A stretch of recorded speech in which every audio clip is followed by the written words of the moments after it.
Welcome back. So, uh, gotta share. So we're going to continue on with chapter 13. The last thing we talked about was how our appraisal or appraisals determine the emotion we feel. And what do I mean? I mean that uh, how we appraise the situation, so we see what's going on, uh, our body responds to it. Then we have to decide, well, we have to label the emotion. So what is it that I'm feeling? Well, I came in second place, could have come in first, so I'm not feeling good. Meanwhile, I came in third place. I just barely made it to the podium. I'm being recognized. My picture's being taken. I'm feeling good. Even though the second place winner finished better than the third place, the second place is less happy. Okay, so that was an example of how we appraise the situation or event, and that eventually uh, leads us to labeling the emotion. Our culture, our culture doesn't determine just how we express our emotions or what emotions we feel or who can express the emotions or when. All these things culture has an influence on. It determines what people feel angry, sad, lonely, happy, ashamed, or disgusted about. For example, Japanese are more likely to blame themselves when something goes wrong and as a result experience shame, whereas Americans are more likely to blame others and experience anger. Some cultures have words for specific emotions unknown to other cultures, like schadenfreude. Has anybody heard of schadenfreude or schadenfreude? I think it's Yeah, schadenfreude. What is that, Caleb? isn't that like doing something embarrassing? No. But Go ahead. Maybe you're right. Sorry. I thought I heard it was like doing something embarrassing, but not knowing what you're doing is like embarrassing. It's like Mm. embarrassing to other people around you. Mm. No. Anybody else want to take a stab at it? Schadenfreude is when we take delight in others' failures. Oh, that makes more sense. Hmm. So let's say there's somebody you really don't like, and they don't do well on something. You're like, yeah, deserve it, you dirty dog. That's Schadenfreude. We have display rules, social and cultural rules that regulate when, how, and where a person may express or suppress emotions. Here we have an Asian wedding of an Asian culture, and in many Asian cultures, Chinese, Japanese, Korean, the women, wives, will experience what's called marital silence. They aren't really heard in public. The rules of emotional regulation, body language. These are nonverbal signals of body movement, posture, and gaze that people constantly express. People say that body language or the nonverbals are more honest.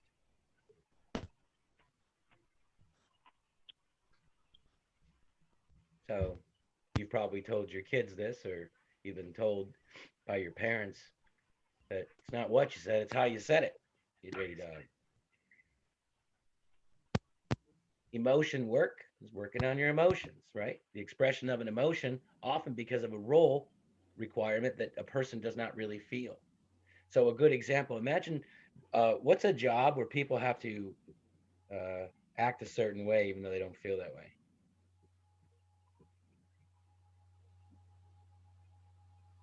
Clown.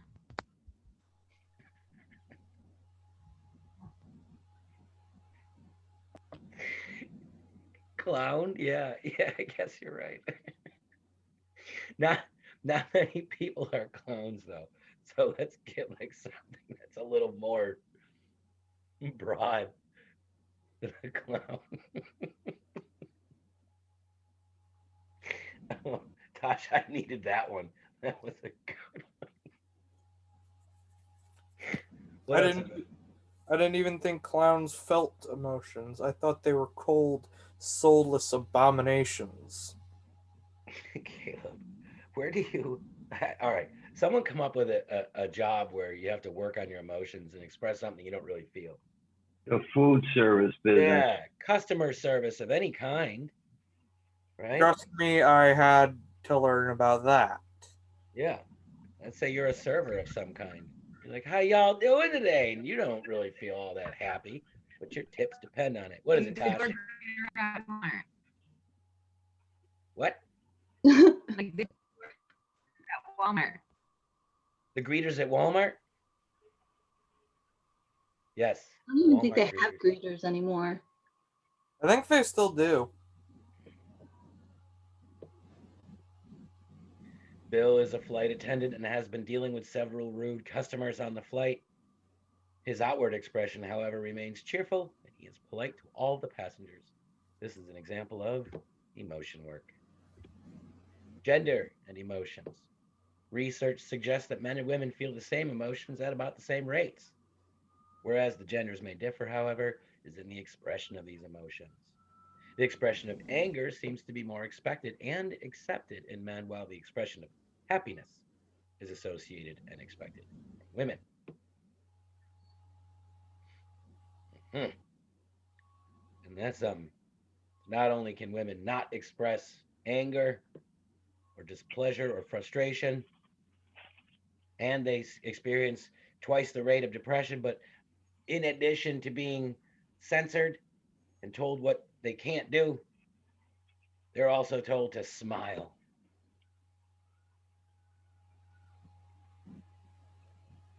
It's nuts. That's nuts. Think about that.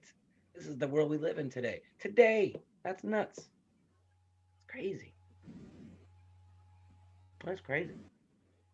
People don't put themselves in other people's shoes enough. I couldn't Nope. imagine living like that. It's so true too. It is Like, true.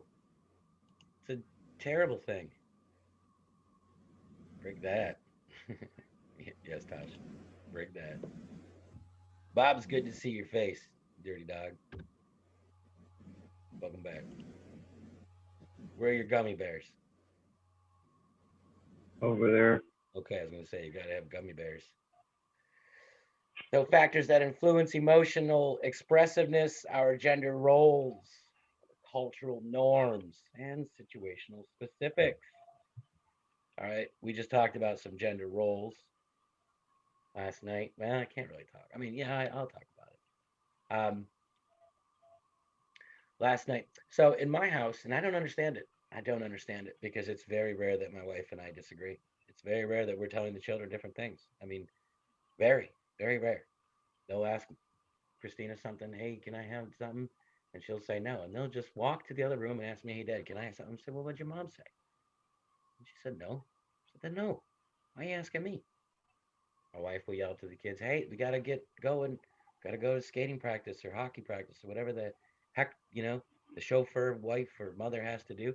And they don't listen. So I just yell up this morning. It happened every day. It happens this morning. My wife's yelling up to my son, James, time to get up. You got school in an hour. James, nothing. And so I just yell up, James. He goes, yes. I'm like, what is wrong with these kids? So last night, my wife's upset. What is it, Christine? What's bothering you?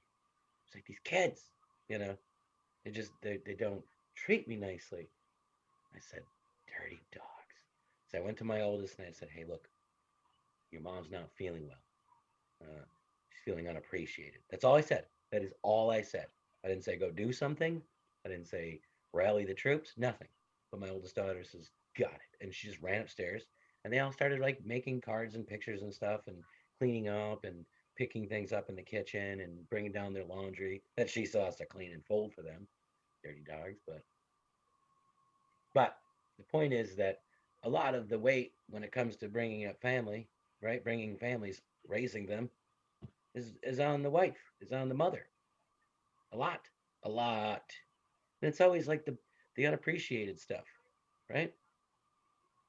So my point is that we have these expectations based on gender that are bogus. We have these expectations that are based on our sex that may have aided our ancestors, but these don't apply today. cultural norms. Cultural norms. Again, what we can do. So you have men in Latin American speaking countries and Spanish speaking countries, they can openly cry. There's no worry about that. There's no question of their masculinity. It's expected of them to cry. Uh, but in American cultures and European, I don't know. And don't cry. Yeah, that's right. And of course, there are situational specifics, right? We can express certain emotions under certain conditions. Like if a man cries because his mother passed away, I mean, that's, we'll accept that kind of. So the nature of stress, right? So that's emotion kind of wrapped up. But then there's the physiological part of it. There's the body's actions, not the behaviors per se, but the organ systems being aroused. There's something called the general adaptation syndrome. And basically, what happens is that when we are exposed to chronic stress, a large amount of stress chronically, we get sick. And that's basically what happens. So, first we experience alarm. What? That's a tiger, right? Uh, so, let's say you were put in a cage, a large cage with a tiger in it, right? And now the tiger's fed, so maybe it doesn't want to eat you or kill you or anything, but it's still in the same cage as you. You're stressed out because you know that if the moment it gets, an inkling to do anything, it's going to take you out. So you're stressed, let's say for an entire day, and let's say it goes on for a week. Eventually, you're going to get sick because uh, the adrenal glands are releasing boatloads of cortisol and adrenaline and noradrenaline. Eventually, you deplete it, and that Did you? cortisol, and Did you? eventually you become immune suppressed and you can't fight off like tiny little infections. Is somebody talking? I was about to ask. Did you doodle cartoon fangs on that tiger? No, but I see what you're talking about. I've never noticed that before.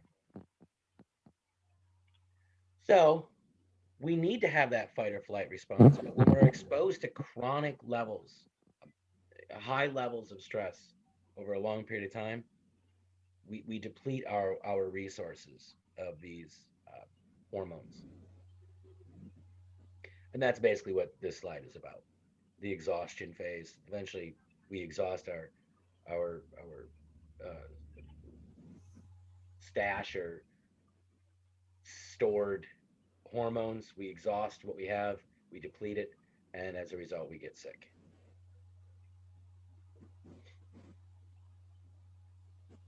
Okay.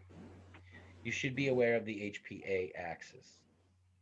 The idea is that we see something, we hear something, we smell, we taste, we touch. One of our senses, or all of our senses, or some of our senses, realize that there's a danger present. Okay, that there's danger present.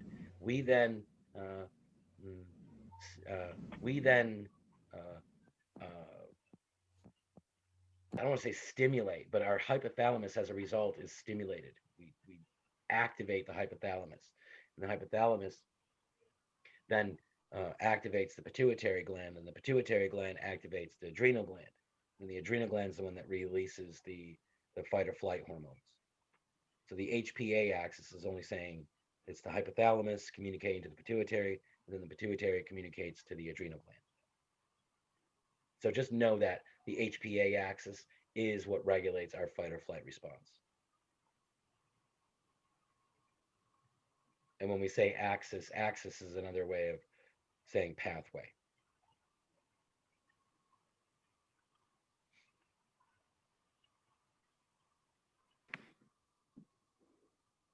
Any questions? No. Psychoneural immunology is what it sounds like. The study of the relationships among psychology, psycho, the nervous system, the neuro, and the endocrine system. Okay, that's the hormone. Endocrine is hormones, and the immune system, which is the endocrine, right? Uh, so if stress weakens the body's immune response, you become more susceptible to illness. This may be why we tend to get sick when we're under greater levels of stress or when we have more chronic stress in our lives. Many of you will get sick during finals week, just the common cold. I'm not talking about the coronavirus.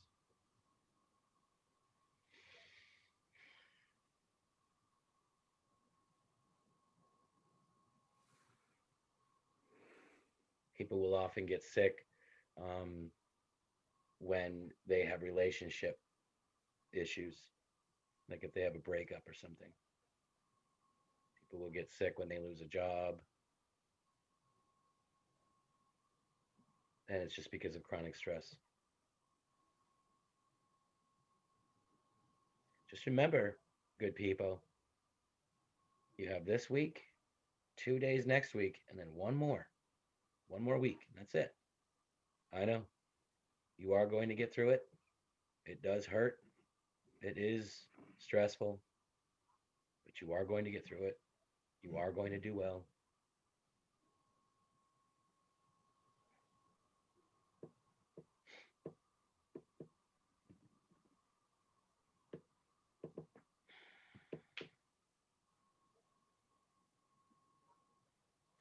Any questions? Can anyone think of a time where they experienced a lot of stress and they also got sick?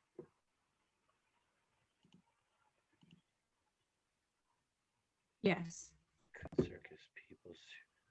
I get angry when I get stressed out. Mm-hmm. I've never gotten sick. Mm-hmm. When you say you get stressed out, are you saying when you're frustrated? And remember, the definition of frustration means you're being blocked from a goal of some kind. Well, frustrated. I get angry, and when too much is coming down on me at one time, when I'm stressed out, I also get angry. That's how I respond to it. Mm-hmm. I've always been like that. Mm-hmm. Yeah. I think a lot of us are like that, you know. So Tosh has a okay, it says, I have a question because of prejudice and disability. Could circus people are you doing this again? Could they sue them for being extorted back in the day? Um, prejudice and disability. Could circus people sue them, as in the circus owners? I'm assuming. Mm, I like bearded women, lobster man. What is going on? Why are you? I don't like bearded woman. I didn't say Me neither. you were using those as an example. Um, what does this is one of those? What do you? Why this is a random question, isn't it? Is this related to the topic in any way? 'Cause- let me read the question again. Can you guys see the question? No. Okay, I have a question because of prejudice and disability. Could circus people sue them for being extorted back in the day, like bearded women or lobster man? Sue the boss. Yeah, sue the circus owners or whatever. Um, um, are they still around? Are these people, is the bearded woman still? I mean, but I don't know. Yes, maybe. Is there a statute of limitation? I have no idea. You can sue Probably. anybody for anything, it feels like. Because nowadays it's a disability. Yeah. Yeah, I guess. But I mean, they probably would sign, not a freak. Yeah, they'd probably sign waivers today that say, hey, you can't sue us because we're going to, make money off of your special talents or appearances or so I don't think so. Maybe. This is not. So yeah, that is off topic. You're right. That is very much off topic. I have no idea. I'm not a law person. So when it comes to stress and the common cold, though, if you want to talk about that, we could get away from the clowns and the circus and bearded women and lobster men and all that, and then we'll talk about that. So when we experience routine stress, you got to get up, go to work, go home, do the thing, whatever. The relative risk of a cold, we say, is 1.0. Yeah, I have a lot of stress trying to find humor. Yeah, you're doing a great job. I mean, you're making me laugh, Tosh. So, yep, yeah.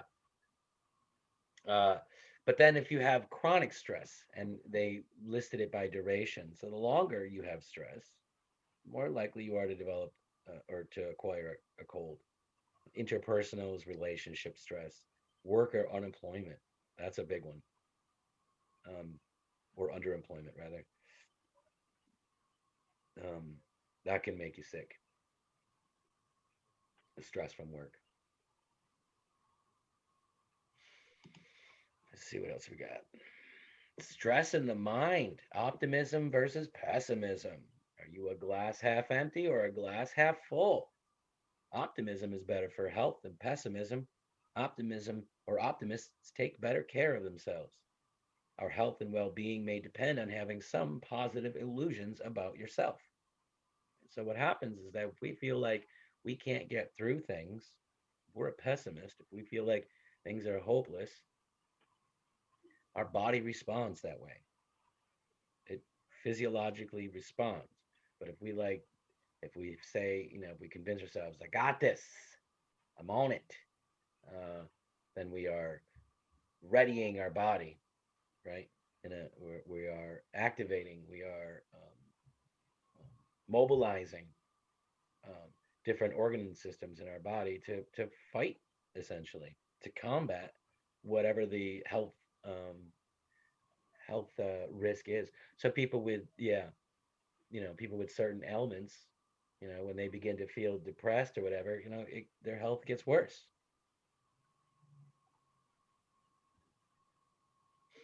Stress in the mind, conscientiousness and control. It's all about the locus, meaning the location of control. Do you feel like you have control? If you do, then you hold what's called an internal locus. If you feel like the thing is beyond your control, then you're holding an external locus. So feelings of control can reduce or even eliminate the relationship between stressors and health. Culture also impacts the value of controlling our lives. Westerners hold primary control, where we want to change the people and situations that are causing us stress, where Easterners hold secondary control, where they want to change their responses to stress, change their attitudes, their goals, and their emotions. So one is a primary, like what's the root of it? Let's get to that. I'm not going to change the way I'm coping with it. And the second one is, well, how can I change how I respond to it?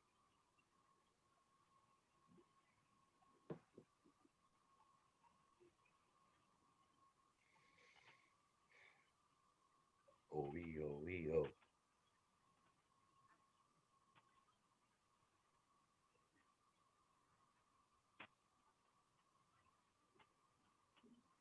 Mhm. So again, if you feel like you have control, it's holding an internal locus. If it's out, if you feel like it's out of your control, it's an external locus. Westerners, our culture, want to change the root of the problem, cause. Easterners want to change the effect, the response.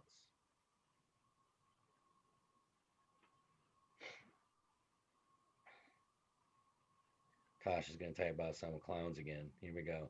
She's typing something to do with a circus or what's that? The Greatest Showman, something like that. It actually wasn't bad. I saw that. Wasn't bad. All right. Suppose you have several difficult exams coming up soon. If your thought is there's no way I can study enough to get an A in psychology. Where's your locus of control? Is it internal or external? Be external. Internal. External. Yep. Sure. Yep. Because you're saying it's out of your control. If you said, well, if I work hard enough, I can get an A. Let me see something here.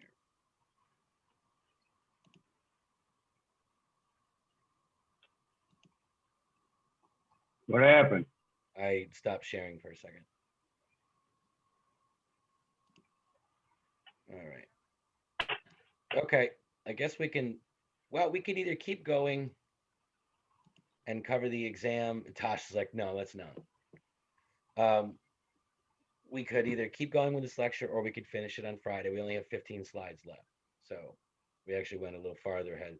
Um, so if you want, we can go over some of the exam or we can wait until, I was kind of thinking, I don't know if you guys want to wait that long, about reviewing next Monday the exam. And that's what we'll do on Monday and give you a chance to, it's kind of like reviewing basically for a final, even though, And you said the exam is from 1 to 14. Yep. Okay. It's this Friday? This Friday you only have a quiz on chapter 13. There will be no quiz on chapter 14. I thought you said we weren't going to have one. You're not going to have one next week. Well, yeah, no kidding. I knew that, but I thought you said about 13 you weren't going to have one. No, 14 you're not going to have one. So no quiz next week, the week of Thanksgiving break. Okay. Do you want me to read your lips, Tosh? I don't know what you're doing. Okay. All right. Well, I'm going to stop recording. And